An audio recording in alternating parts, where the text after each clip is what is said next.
We are one family. We are one family. Hey, family. We are one family.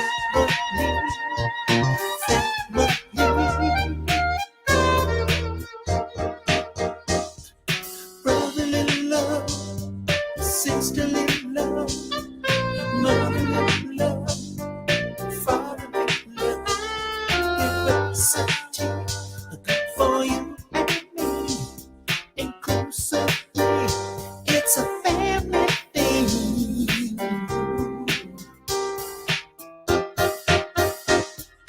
Family, we're one family. Family, we're one family. Hey, family, we are one family.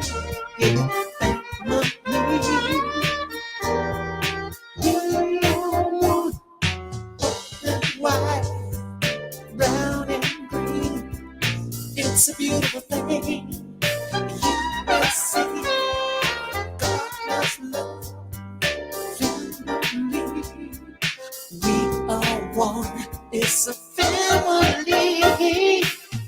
Family. We are one family. Family. We are one family. Family. We are one family. Family. We are one.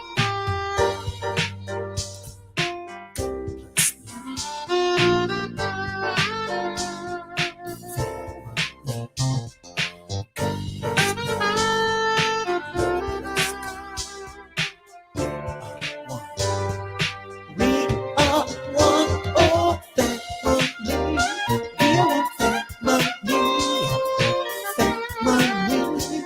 We are one family. Hey, family. We are one family. Family. We are one family.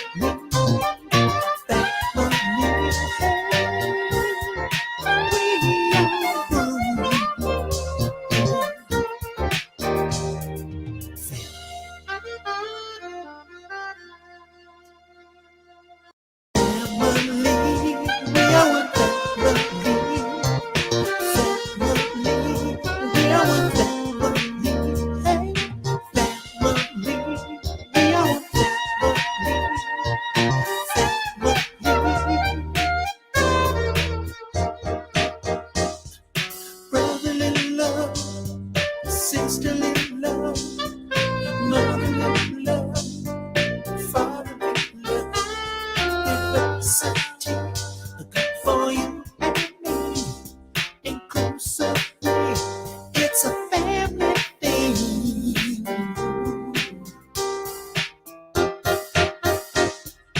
Family, we're one family.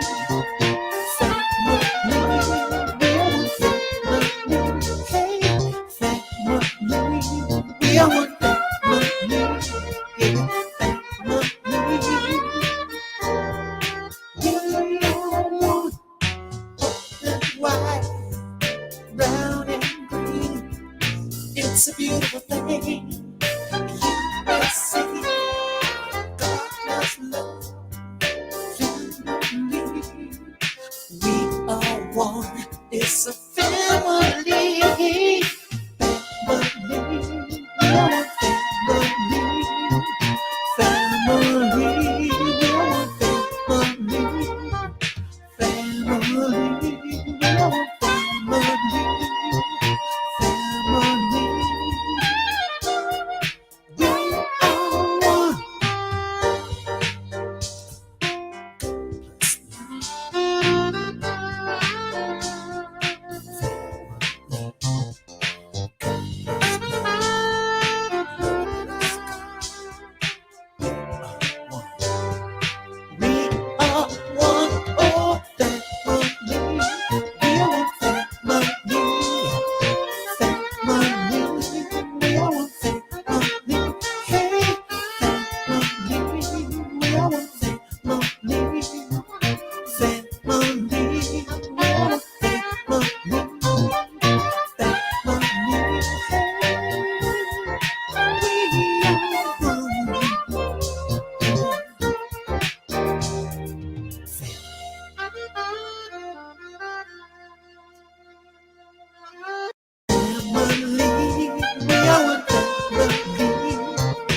generosity, good for you and me, inclusively. It's a family thing.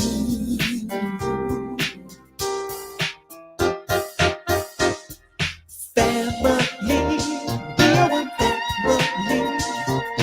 Family, we're one family. Hey, family, we're one family. Hey, family. Yellow, and white, brown and green. It's a beautiful thing. USA, God loves love. Family, we are one. It's a family. Family, we are one family. Family, we are one family. Family, we are one family. Family, we are one.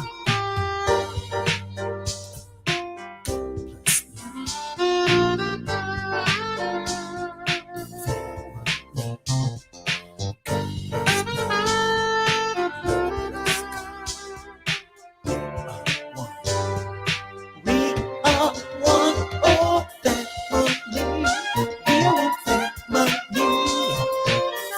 Family, we are one family.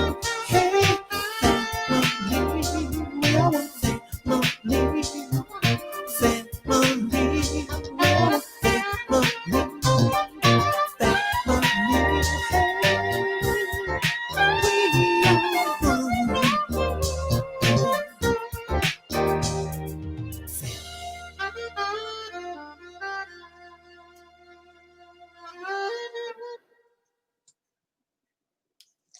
Good morning, everybody. I am Alice Nutter, a practitioner here at Center for Spiritual Living Denver, and I want to welcome you all to our live broadcast.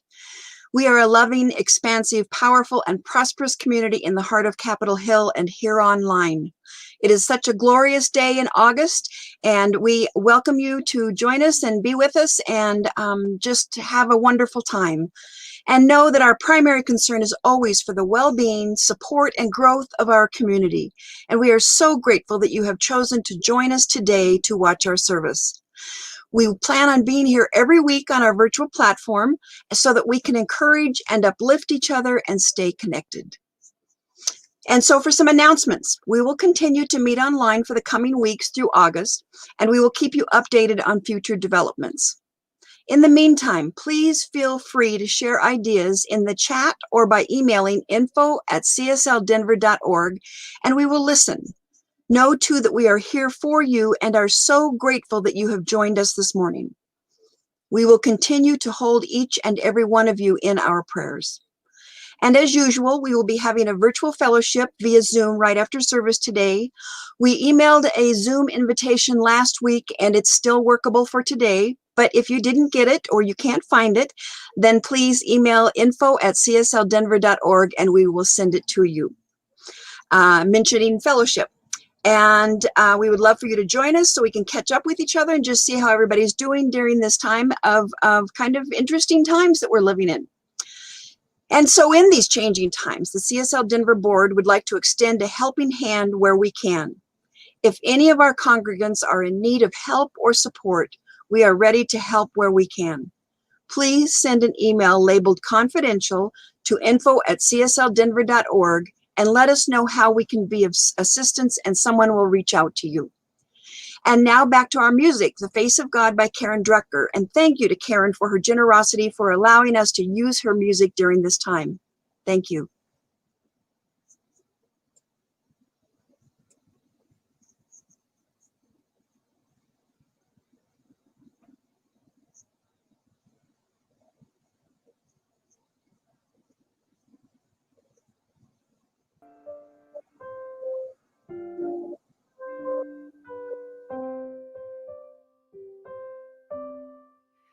You are the face of God.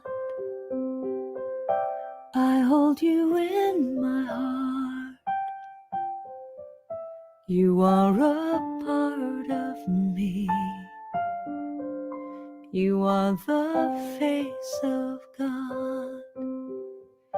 You are the face of God. I hold you in my heart. You are a part of me. You are the face of God. You are the face of God. Tu es l'image de Dieu. I hold you in my heart. Tu es l'image de l'amour. You are a part of me. You are the face of God. You are the face of God. Tu sei la luce di Dio. I hold you in my heart. Tu sei il volto dell'amore. You are a part of me. You are the face of God. You are the face of love. You are the face of love. I hold you in my heart. In my heart. You are my family. You are my family. You are the face of love. The face of love. You are the face of love. The face of love. I hold you in my heart. You in my heart. You are my family. You are my family. You are the face of love. The face of love. You are the face of God. The face of God. I hold you in my heart. You in my heart. You are a part of me. A part of me. You are the face of God. The face of God. You are the face of God. Eres la luz de Dios. I hold you in my heart. Eres la cara del amor. You are a part of me. You are the face of God. You are the face of God.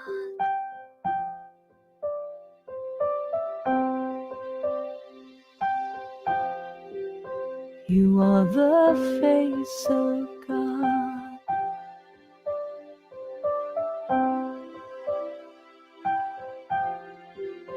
You are the face Tu sei la luce di Dio. You are the face You of are God. the face of God. You are the face Tu of es God. l'image de Dieu. You are the face You of are God. the face of God. You are the face Tu of sei God.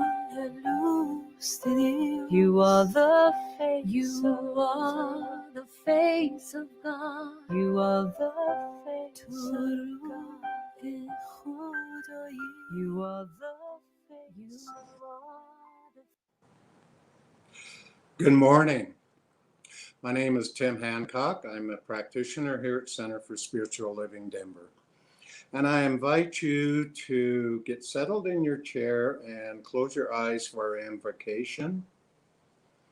And as we move into this virtual service this morning, we know we all are the face of God. That divine presence that is in, through, around everyone. And we know as we move into the flow of that presence that we are also divine. We know we are blessed. We know this service is blessed.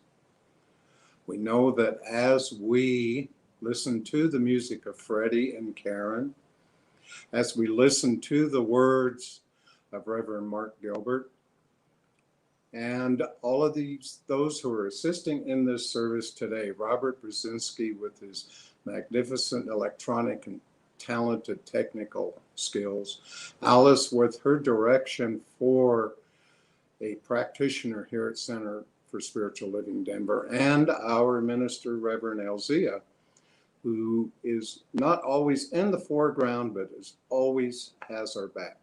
We are absolutely blessed.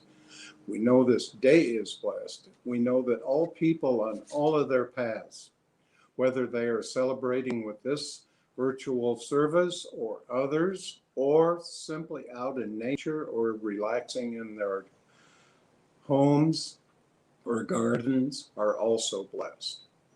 As we move into the service, we are absolutely grateful for the knowing that God is and we are.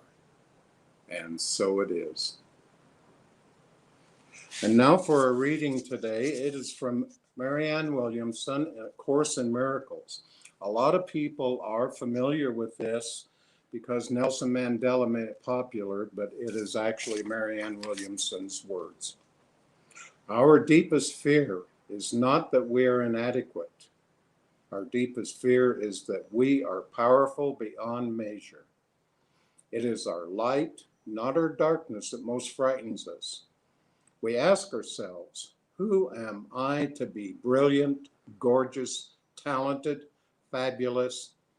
Actually, who are you not to be? You are a child of God. Your playing small does not serve the world. There is nothing enlightened about shrinking so that other people won't feel insecure around you. We are all meant to shine as children do. We were born to make manifest the glory of God that is within us. It's not just in some of us, it's in everyone. And as we let our own light shine, we unconsciously give other people permission to do the same. As we are liberated from our own fear, our presence automatically liberates others. And from her founder, Ernest Holmes, we are all things, willing, knowing, conscious centers of life. We are surrounded by, immersed in, and there is flowing through us a creative something. Call it what you will. But we are born to be happy, to be abundantly supplied with every good thing, to have fun in living, to consciously unite with the divine power that is around us and within us, and to grow and expand forever. And so it is.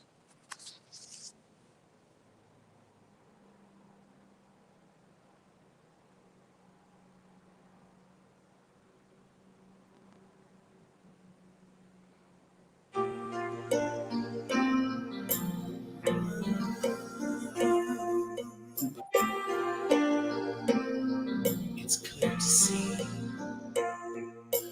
I am a man of God, touched by the gift of music.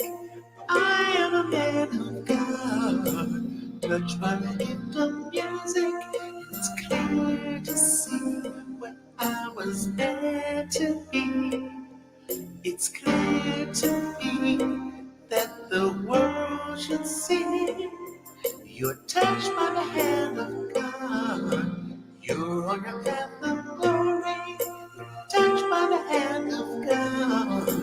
You're on your path of glory. And it's clear to see what you're supposed to see. Won't you let us see how good this world could be? We're touched by the hand of God. We're on a path of glory. We're touched by the hand of God. We're on a path of glory. And it's clear to see what we are meant to be. And it's clear to see that the world should see. It's clear to see what we're supposed to be. It's clear to see how good this world will be.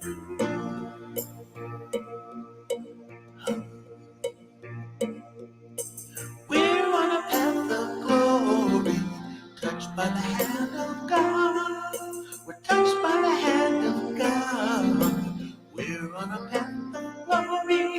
It's clear to see what we are meant to be. It's clear to see that the world should see.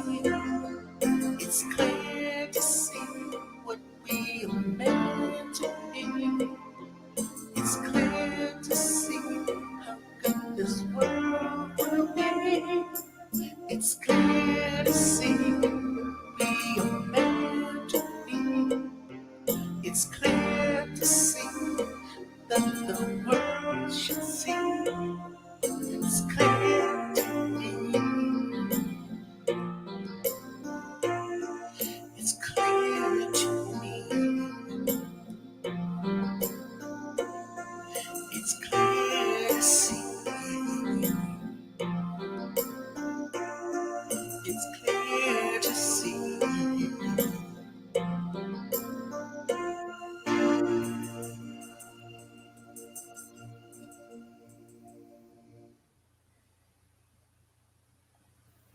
Good morning, everyone. It's great to be back here at Centers for Spiritual Living Denver. And for all of you watching online, I just bless you this morning and appreciate that you're here. I can't wait to be with you in person again. I have enjoyed being part of your virtual services every month or so, but I'd like to get back to visiting you wonderful souls in your community. But I know that it's all working out and right in divine order, and I think we all know that. You know, today our talk title is Who Are We? Who Are We? And it's part of a month-long series the Centers for Spiritual Living has going on entitled Inclusion in Action. If you get the Science of Mind magazine, you probably noticed the articles that are all around that topic. And it may seem like Science of Mind is being reactive to the world events by having such a topic, but this actually was planned months ago and is reflective of the fact that inclusion is essential to our philosophy. Inclusion is anchored into the truth of who we are, and we know that, and it's the oneness that we teach. So today, just know that the topic we're looking at, we're exploring it from a personal standpoint, but we're also exploring it from the topic of inclusion and inclusion as it relates to our individual lives. You know, when we hear the question, who are we? There's two other questions that are embedded within that.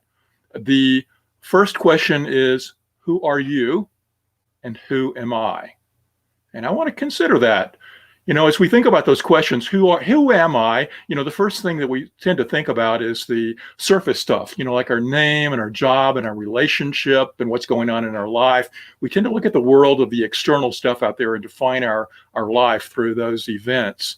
But today I want us to go a little bit deeper and dig into this topic of who we really are and consider the essence of us. And we're going to do this through a story. I'm going to tell you my life story, but before you start panicking that this virtual service might run long, I will only hit the highlights of my life just so that you can get the flavor of what I'm talking about.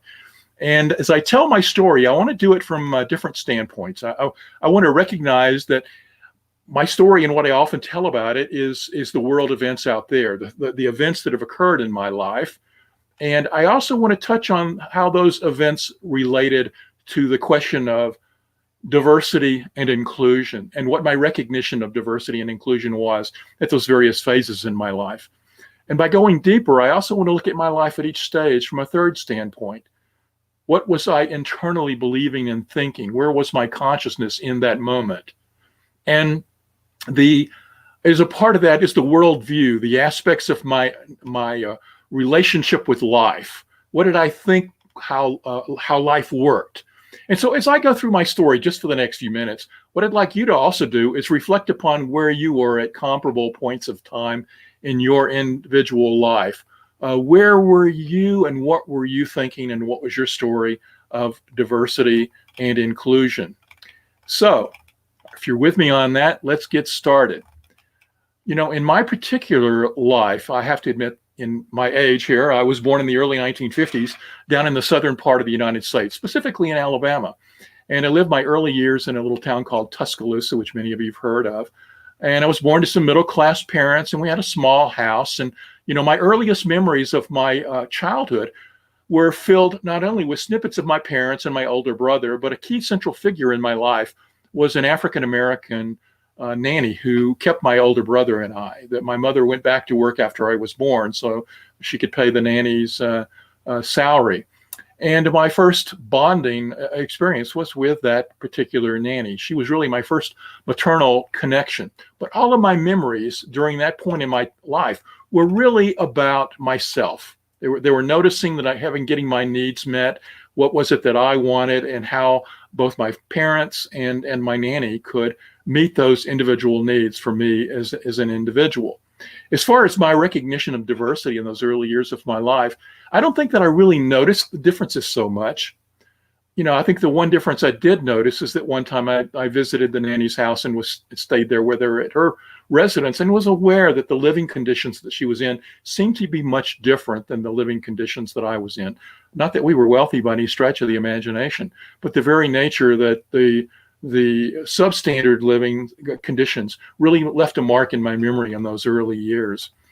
And the other thing that stood out for me during that time was the reflection that later we moved away. And I remember a sense of upsetness over breaking this bond with this person that I was connected with, this nanny, and my parents discounting my feelings, discounting the fact that why should I be concerned about this person? It was simply, in their eyes, somebody they had hired to take care of me.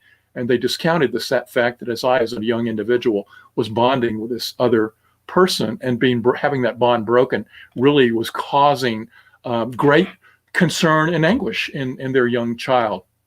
But the key point I want to reiterate in terms of my worldview was that I was very self-centered. It was all about having my individual needs met.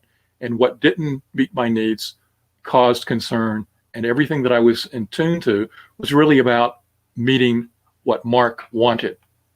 But as we moved on, we moved to a town called Montgomery, which most of us have heard. It was after the time of the Rosa Parks bus strikes. But during this formative years of my life, I started school, and I started having friends, and I started having a focus that was less on me, and started interacting with the world out there. That I started seeing the importance of life around me and wanting to manipulate things. I wanted to have friends. I remember seeing girls and wanting them to like me. And I wanted, things in my life, comic books and other stuff like that, and toys became more important. So the external world became a more central focus as I started moving outward. I do remember events involving diversity at that time. One time my mother picked me up at school, all concerned because there had been another bus strike in Montgomery. And she was worried that there was going to be kind of civil unrest in the town, and was rushing to get back home. But her concern and her anguish and fear at that moment really stuck within my memory as something. And but I also started noticing that the world and the treatment of blacks and whites in the South was different. And I started noticing that there were different bathrooms for people, and there were different water fountains. And I started, I don't think I questioned it, but I just noticed it. And it was something in my life that I sort of wondered about. So from a diversity standpoint, I was becoming more aware of the fact that there were inequities going on around my life. Yet in my internal life, what was going on was a reflection that life was, and the world was more about just me. There was an external world that I needed to try to manipulate and control. And the first way that I thought I could do that is I started recognizing there were things that if maybe I did those things, they would have an impact for my benefit. My friends and I would, walk down there or play hopscotch on the sidewalk. And there was the old thing that don't step on the crack, it'll break your mother's back. So I knew not to step on sidewalk cracks. I was out in the grass picking up 4-leaf clovers because I knew that if I had 4-leaf clovers, they would give me good luck. One of my uncles had given me a rabbit's foot on a keychain, and I cherished that thing because it was designed to give me luck. There were these little items that if I connected with them in the right way, with the right thoughts, I could get my world to manipulate out there in the manner that I wanted to do it. And I also started having this recognition that there was this thing called religion that people were, paid a lot of attention to. I became aware that people went to churches. They had these messages that they were, getting from these preachers. I remember specifically the dunkings and the baptisms, thought those were exciting as a child. So religion was inching its way into my awareness. I think I might have told this story once when I was visiting CSL Denver, but I'll quickly share it again. During this phase in my life, I remember going to school, and there was a young girl across that came in one day as a new student, and I thought she was very cute, and I wanted to get up the courage to speak to her. And I thought, if only they would move, we could sit next to each other in class, that I could basically meet her. And so I went out and I got 4-leaf clovers, found as many as I could. got the Bible that I had been given as a kid and started sticking these 4-leaf clovers in this Bible. I figured the Bible must have had some magical powers as well. And I remember, laying out in the grass and looking up at the sky and imagining some old man up there in the clouds. And I was just pleading with him to move that little girl over across the room so she could sit next to me. Well, lo and behold, the next day, the teacher shifted the class around and I ended up sitting next to the girl. And so it reinforced for me the fact that these things had some power. But I realized at that moment is that I didn't ask for the courage to speak to her. And I think I spent the rest of that semester sitting next to her, never saying one word because I was too shy and embarrassed and concerned about who I was. But what I wanted to get you to see is that there's this shift that went from personal out to being concerned with manipulating the world and seeing that objects and eventually religion had a method and role in my life.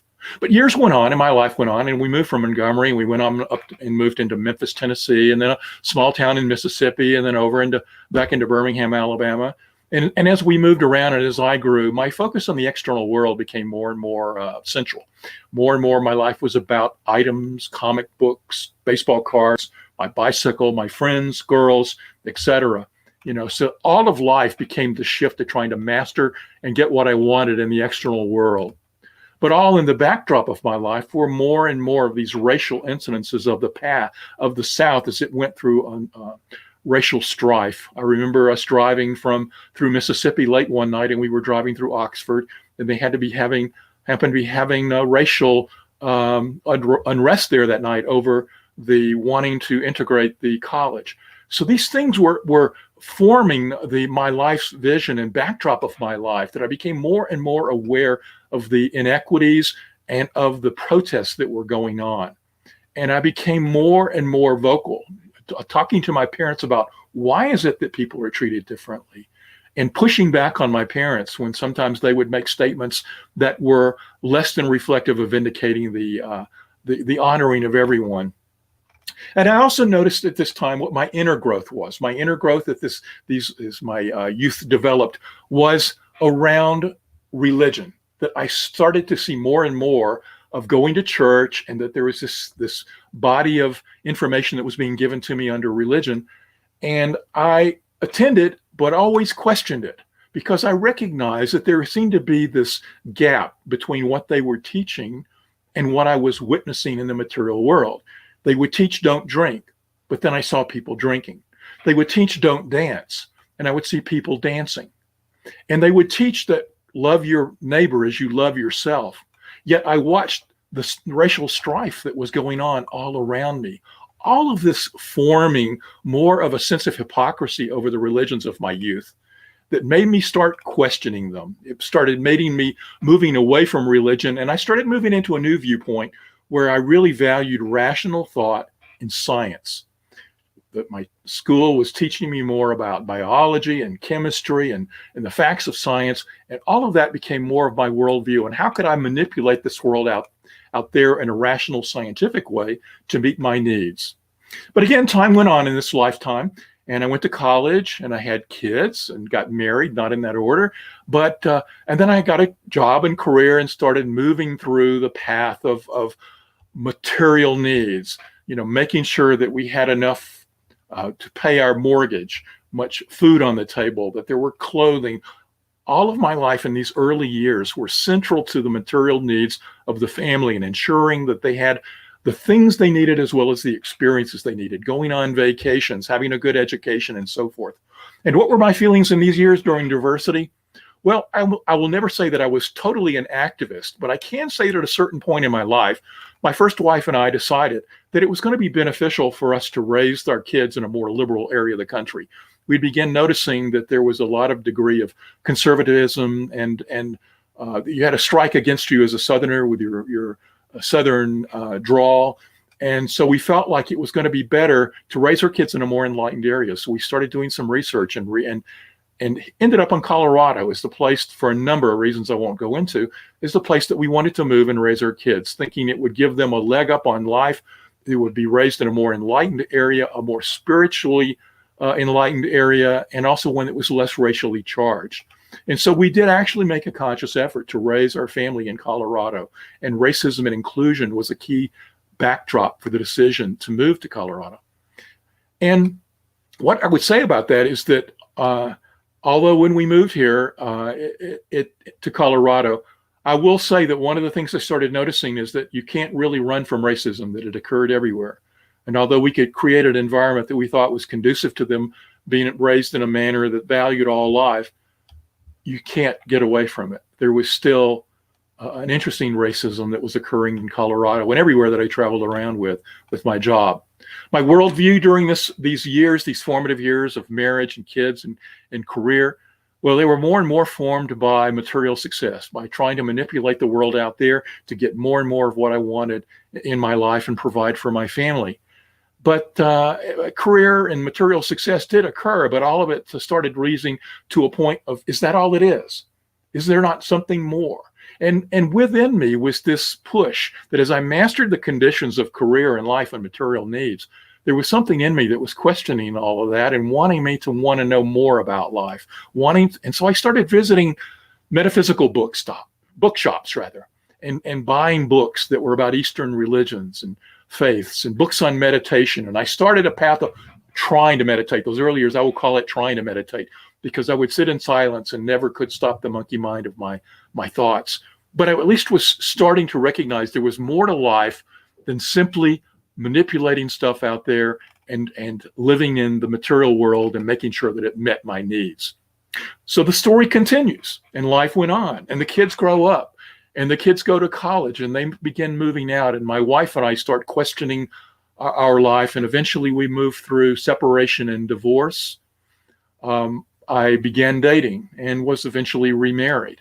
And during all of this time, inclusion was also circling around. That as I worked in my various careers, I had more and more areas of authority and opportunities to ensure that our hiring practices and things that we did within the government agency that I worked for was hiring and meeting its quotas for ensuring that we had a good diversity of people who worked on the staff, that we treated people with dignity and respect in our offices. And I also was growing along in recognizing that racism was occurring. As I mentioned a moment ago, as I traveled around, I discovered that there had been in the South a very outward display of racism, and what I discovered in other areas of the country was a very hidden type of racism, so that inclusion wasn't necessarily occurring at a great level in other areas of the country, but it was given lip service to, but then hidden. Or sometimes the racism was directed at different people, whereas in the South it had been very much towards blacks. What I discovered in other areas of the country, that there was racism towards other groups of others, that whites discriminated against Asians in certain areas or Hispanics in other areas. And again, it questioned me, and it caused me to grow and recognize that there still needs to be a call for shifting people's thinking to being more inclusive and to recognizing the oneness. And during these years, what was that inner growth? So we're looking at outer growth and the growth of my recognition of diversity, but also there was an inner pattern, and I began to get more and more aware of my spiritual nature. But yes, I live in this material world, but I have this spiritual aspect to me that supports equality and supports oneness. And eventually my worldview grew so that when I found Science of Mind, it really resonated with me. It was the best philosophy that addressed for me what I found that taught what I believed about this life. Now, I've often said that, I found Science of Mind at the right point in my life, because since finding it, I have found so many other teachings and teachers and practices that teach the same stuff, that if I had found them first, I might very well have gone down the path of being a practitioner and then minister with some other organization. But Science of Mind is the one that captured my attention and fascination and resonated with me so deeply. But since then, I've stepped back and seen a pattern of so many. I recognize that although what we teach is oneness and inclusion, there are many that teach this. And it is time for us to band together and teach oneness at a greater and higher level. That there's a perennial wisdom that is found in our philosophy that really speaks to the unity of all of life. And what is that wisdom that Science of Mind teaches? Well, we teach that everything is one, and that the power of that one, the divine, is within each and every one of us. and that we can use that power through the power of our thoughts, followed by the power of our words and deeds, to create the world that we desire. That, in a short essence, is what we teach. But more specifically to the topic of inclusion, I'd like to read the quote that was given out for the description for today's talk, because I think it gets at it very, very wisely. And let me read this. It says, "We are emanations of the divine.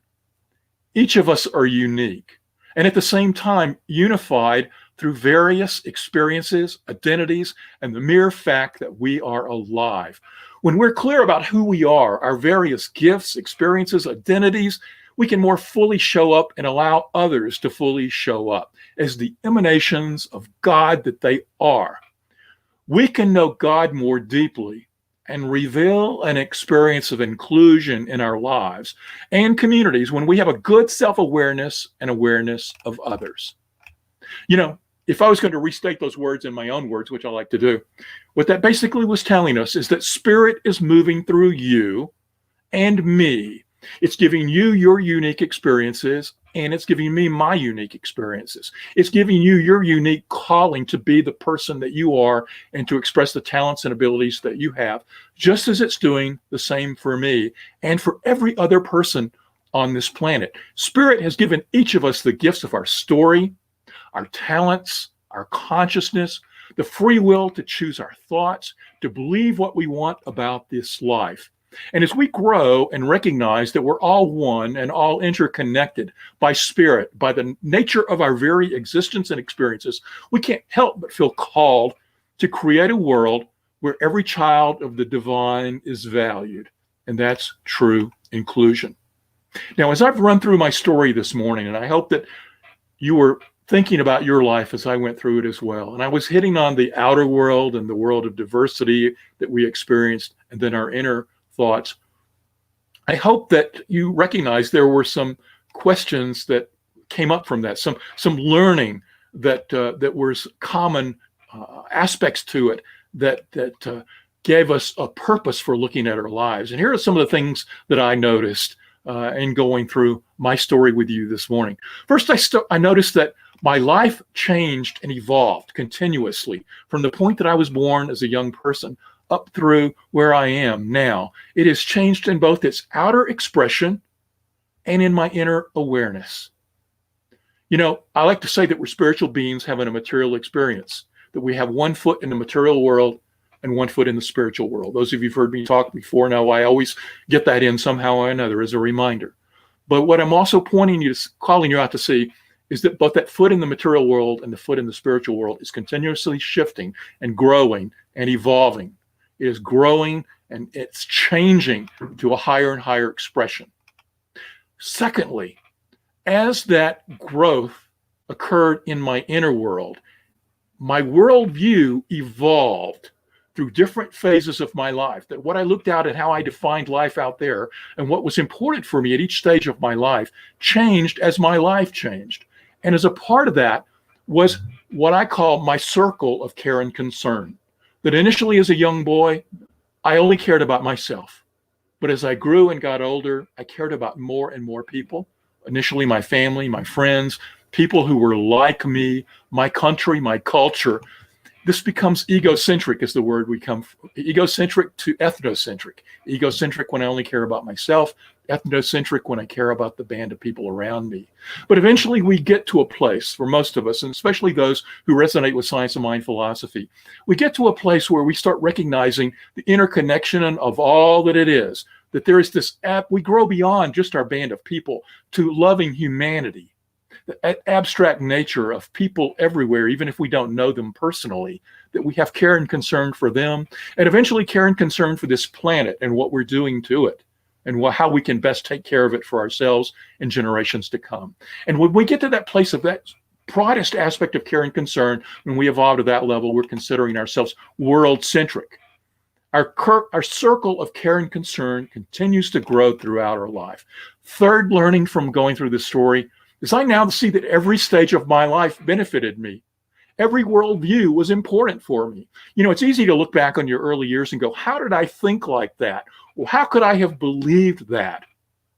But what I want us to know is that every stage that we went through like that served to grow us to the next stage and the next stage. And who we are in these moments and what we believe about life was served by us going through every stage. Every stage was important.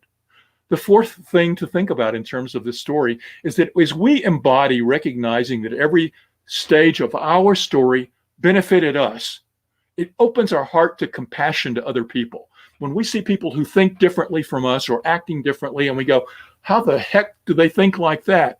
Well, we can recognize that they're going through their own story and their own path and their own growth in their own time and in their own way. And each of us are maybe at different levels of development. And that's okay, because they need to go through those stages to move themselves to their next stage. And hopefully they will. But when we see that and recognize that they're just going through the growth of where they are in their lifetime, it opens our heart to compassion for them. And it begins to bring forth a sense of care and concern for them. And the fifth and final learning that I gathered from going through this story this morning is recognizing there's no destination. There's no end game. That it's a continuous journey, that life really is about the journey, that when we learn something and grow and reach a new stage, it's just the birth of a new stage.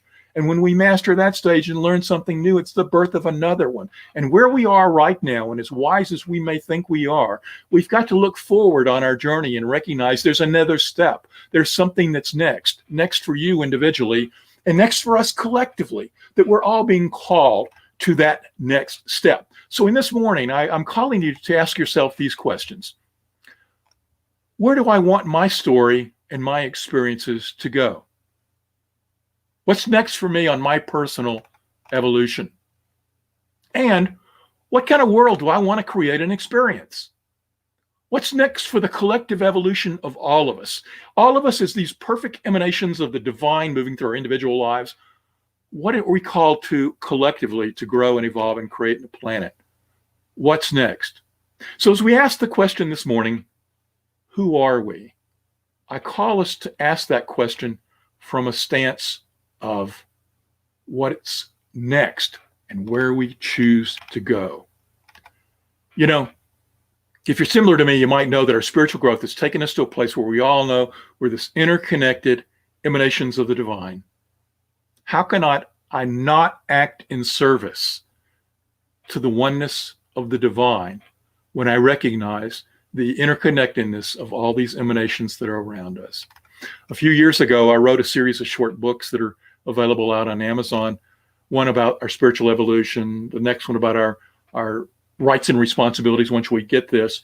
And the third book was entitled Becoming a Spiritual Change Agent, because I recognized at a certain point in our life that as we move through and recognize the oneness of life and the interconnectedness of life, that there's a next question that says, how can I serve this oneness? Who do I need to be? Who am I called to be? And in that book, I pointed out that we can see a gap between where we are currently in our lives and what we see out in the world and what we're experiencing. A gap in our individual lives and a gap in our collective lives. And the question that we then ask ourselves, and I'll read you a quick quote from the book, is that as we consider this gap, as you look out at the future, imagine us going down a path of creating a world of either bright possibilities or one of pain and darkness. We can sense that humanity is at a critical crossroads in its evolution. We can imagine a utopian future for our children where there is peace and harmony and prosperity for all. And I would add inclusion and diversity and a recognition of the oneness of all. But unfortunately, it's continuing with the reading. We can also imagine an apocalyptic future where our basic social structure is destroyed and humanity is left struggling with itself for basic survival. The question then becomes, what future do we want for our children to experience? As a change agent, and we're all change agents in our own sphere of influence, you might want to consider working toward a positive future for the world. So who are you? Who am I? Who are you? And furthermore, with that knowledge, what are you going to do with it? What wisdom does that give you? What's next? Let's pray. As we move inward, we know and recognize the divinity of all of life, that there is only one life, one power, one divine essence, moving through everything and giving everything its very existence. We give thanks for this joyous life, for the gifts that we have been given. We give thanks for the stories of our lives that we can look back upon and reflect upon, and that they give us guidance and wisdom for asking that question of what's next. I give thanks for this world out there, which teaches me broad lessons and allows me to recognize not only that I am experiencing the bounty of the diversity of physical life, but I'm growing and evolving in my recognition and knowing and appreciating that outer world at a more deep level in my inner spiritual nature. I recognize I am growing to the highest potential of who I can be, and that there is no landing spot where I stay forever. That I continue to grow and evolve to higher and higher levels of inclusion, awareness, growth, understanding, and oneness. And I know this truth for myself and every person listening to these words these days, that we continually evolve to the highest potential of who we can be. I know all is one, and I give thanks. I release these words into the law, knowing that it is so, and so it is. Thank you, Reverend Mark. Powerful talk, a lot of food for thought. Thank you. And now it's time for our offering. We are so grateful for everyone's support of CSL Denver, whether it's in time, treasure, or talent, and especially during this time of change. Whether this is your first time joining us or you're a returning community participant, we want to thank you for your continuing financial support of the important work that we are striving to provide. Right now, there are many ways you can support Center for Spiritual Living Denver with contributions. With a credit card, you can use your cell phone or device to send a text. Text to 844-454-0918. It's running across the bottom of the screen. And then type the word give and the dollar amount you would like to offer. For example, if you would like to give $20, you would text give 20. As always, you can go to our website, www.csldenver.org, and there you will see a donate button on the upper right-hand corner, and you can donate from that point. And you can always send a check or money order. And if you would prefer, you can do that and send it to CSL Denver, P.O. Box 300416, Denver, Colorado 80203. And as we have mentioned in previous weeks, we are also set up with King Soopers and with Amazon Smile, where many of us shop. So simply link your account to Center for Spiritual Living Denver, and when you conduct your normal shopping, a percentage of all proceeds will come to our center. So email us if you would like more information on this option. And I think we've also got some instructions on our website. And finally, we are so blessed to have you as a member of our community. Know that showing up and being with us in spirit and in body provides us such a gift. And so much that this too fills our hearts, our souls, and the entire center as we join in community as one, as Reverend Mark talked about. So please repeat with me our usual affirmation. Hold your gift in your hand and close to your heart. This perfect gift is spirit in form, circulating and blessing all that it touches. Freely I give, and joyously I receive. And so it is. And now back to Freddie. Thank you.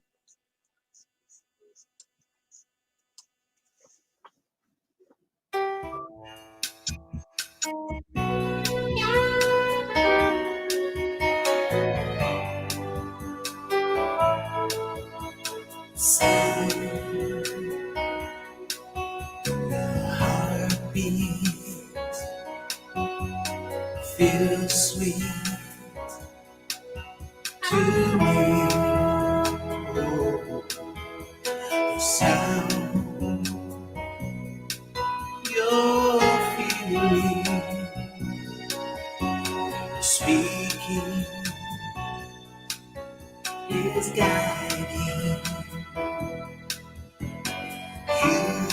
Beautiful to me. Beautiful, can't you see? Because of you I keep dreaming. Your touch Yes, it called me, inspiring, divinely, wisdom, forever guiding. You've never doubted me, I desire thee. Beautiful to me, you're beautiful, can't you see? Because of you I came to be. You're beautiful.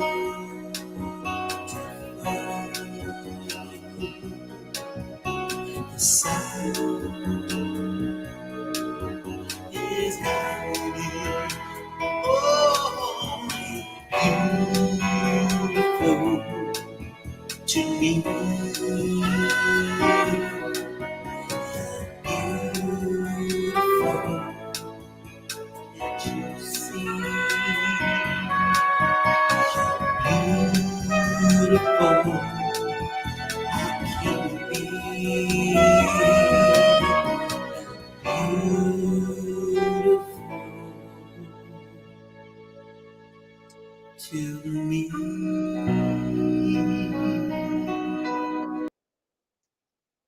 Thank you so much to Freddie. We are so pleased and honored to have him as our music director with CSL Denver.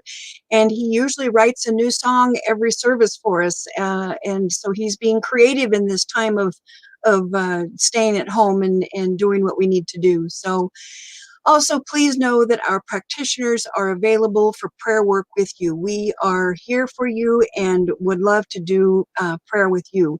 So our names and our phone numbers are on our website at www.csldenver.org.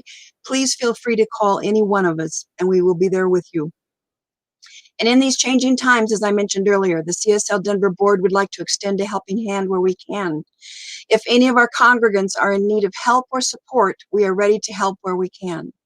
Please send an email labeled confidential to www.csldenver.org and let us know how we can be of assistance, and someone will reach out to you. And as I also mentioned earlier, we will be having a virtual fellowship via Zoom right after service today, as we always do. I had sent out an email last Sunday, and it works the same. If you would like, if you can't find it, or you would like me to resend a new one, please just email info@csldenver.org. And we will send you a Zoom invite for that. So thank you again. We are so happy to have you join us this week, and thank you to Reverend Mark and his supporting CSL Denver this time. So have a wonderful week, everybody, and we love you and miss you and hope to see you and hug you soon. Take care.